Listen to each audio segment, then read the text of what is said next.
Let's talk about the diet for peripheral neuropathy. Now, what is peripheral neuropathy? It is a condition where you're experiencing tingling, numbness, or burning type pain in the bottom of your feet or your fingertips. And the most common way you would get peripheral neuropathy is by having diabetes. And so peripheral neuropathy first starts in the longer nerves of the body, okay? And it happens at the very end of that nerve. And what's happening is you're getting a destruction of the tiny blood vessels to the nerves. And the destruction is not necessarily coming from the high sugar directly or high blood glucose directly. The high blood glucose is creating a lot of inflammation, free radical damage, and destruction to the proteins on the inside of your artery. So it's going to clog this thing up. It's going to starve the blood supply to the nerve. Now, why is that blood supply there? To feed the nerve oxygen and nutrients. And so peripheral neuropathy is basically killing off the nerves.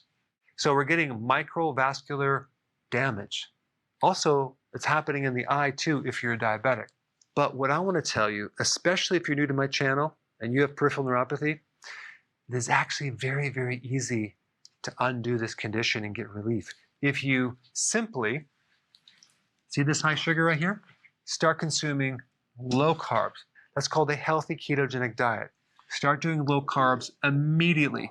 I am blown away how many people with peripheral neuropathy don't know this information. They're doing a high carb diet and they're on the medication and they're suffering so bad. It's completely unnecessary. This condition can be reversed. So you start doing low carbohydrate, especially if you're consuming high carbohydrates with protein, like most people do, or high carb with fat, like an ice cream, something like that. You're creating more damage than just carbs alone. When you combine a carb with a protein, you create something called glycation, which basically destroys certain proteins in the body that now become permanent. It's very difficult to undo that, and it clogs up all sorts of things, as in circulation.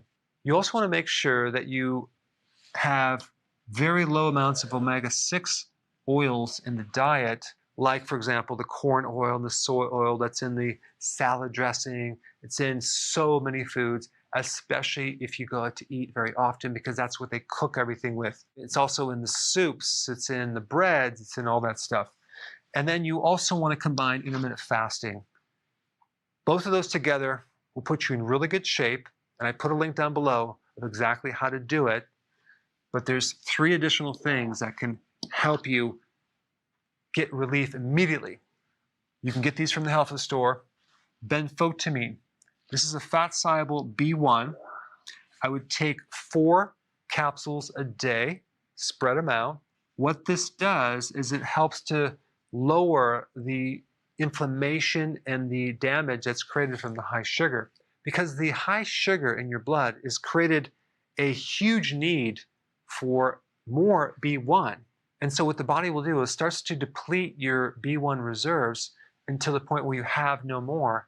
And then you can't actually make the myelin sheath around the nerve, which is the insulating fat layer. So you can't make that without B1. So you start putting it back in there and things start to heal up. Alpha lipoic acid is another very important one. And even this on its own has been known to improve peripheral neuropathies. So you can take this as a supplement. You can get it anywhere. And also tocotrienols. This is a type of vitamin E that works 50 times stronger than tocopherols. It's a powerful antioxidant. All 3 of these together, plus the diet with intermittent fasting, would be a very powerful weapon against peripheral neuropathy. Hey, if you're liking this content, please subscribe now, and I will actually keep you updated on future videos.